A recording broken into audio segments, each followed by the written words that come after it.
Alright guys, another book summary or book review video here. So this week's book is The H Factor of Personality. It's a psychology book by Kibeom Lee and Michael C. Ashton. This is a very important book to read. We'll get to that in a second. Why? This is not too long, kind of like shorter or quick to read. A little boring maybe at some points, or too much like this kind of science stuff, maybe at least for me.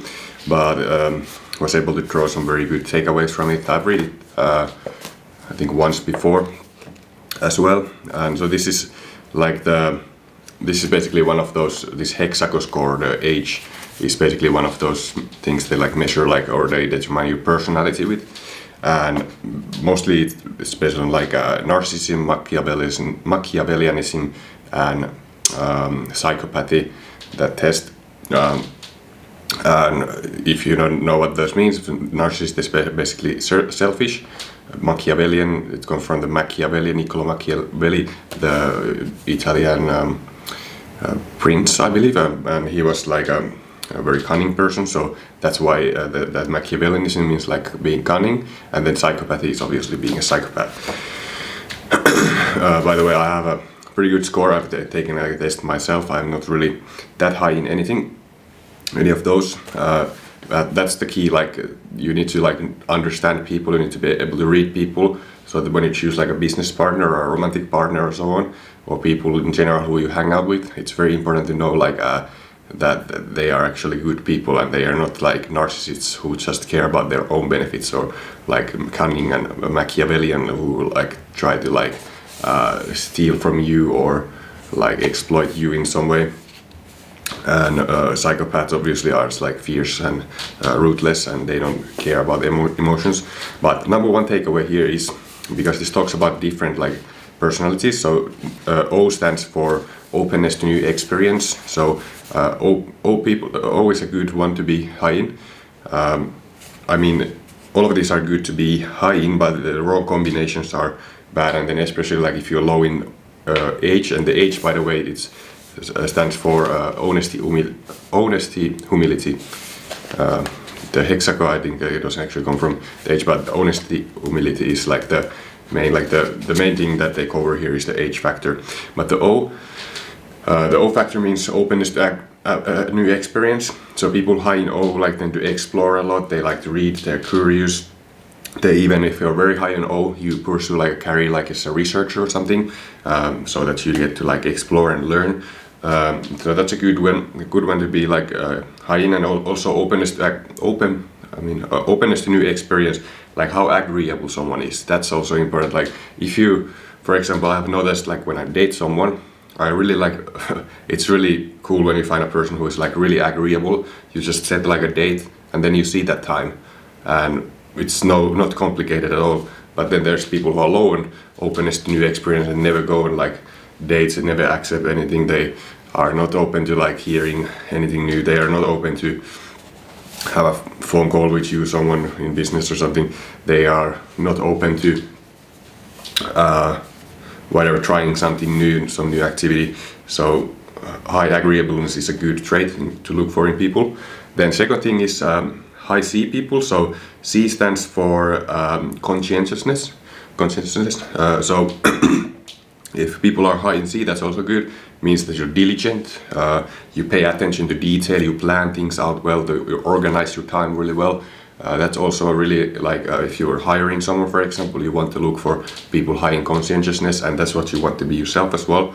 Be diligent, use your time well, plan things out with attention to detail, double check.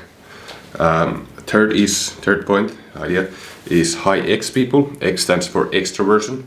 So those are also good people, good to be and good to be friends with or partners with. High extroversion people are social. They are very easy to deal with. They like people. They like being with people. They're very nice partners in business, for example. Fourth idea is that people with my top 5 ideas, I wrote more than 5.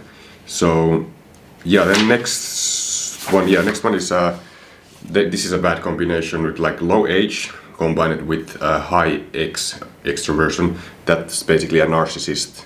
And narcissists are people who are like basically in aim of their own greatness and want everybody to be as well.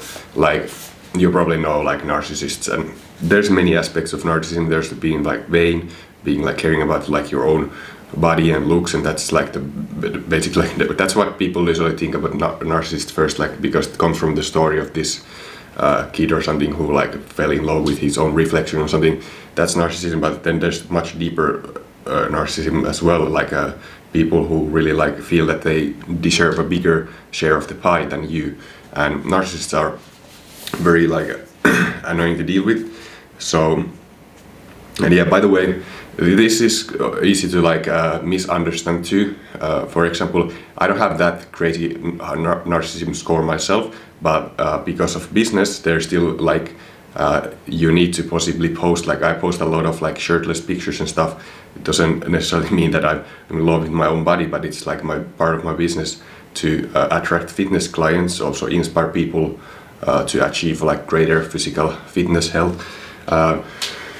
Same thing with people who like show maybe they wealth a little bit. If they're like business coaches or something, they possibly need to like show that they have actually made money a little bit. It's like in excess that it starts to be, and you can really like see it even from a person's facial expression if they're narcissistic.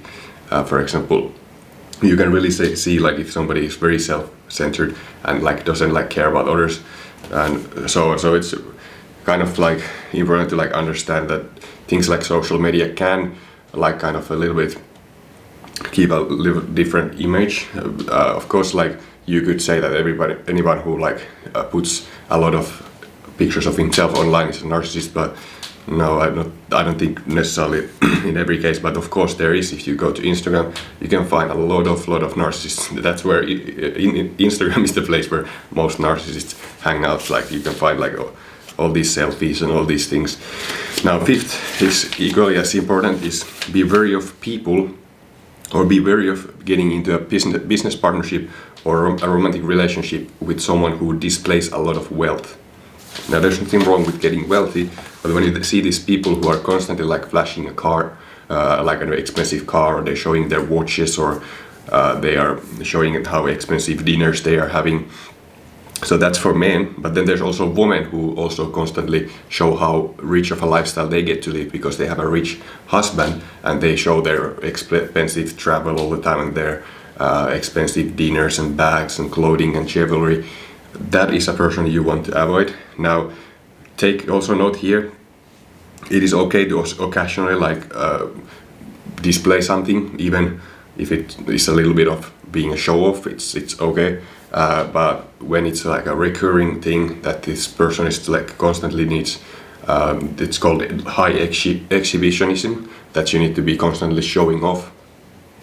That's a person you really want to avoid. They are very low in age. They are not good people. And why you want to avoid, like, well, why is that so dangerous? Well, that's a direct signal that the person is possibly very like aggressive, like with his pursuits of like wealth and these materialistic things, which means he's ready to exploit you at any second, and he's very narcissistic, so he cares mostly about like getting again like a bigger piece for himself, and you basically they might want you to do like all the work and still think that they deserve most of the profits. So really avoid those kind of people. And that's the summary, 5 ideas. Hope you liked it. Get this book, link is right below this video in the description. And that is it. See you in the next video.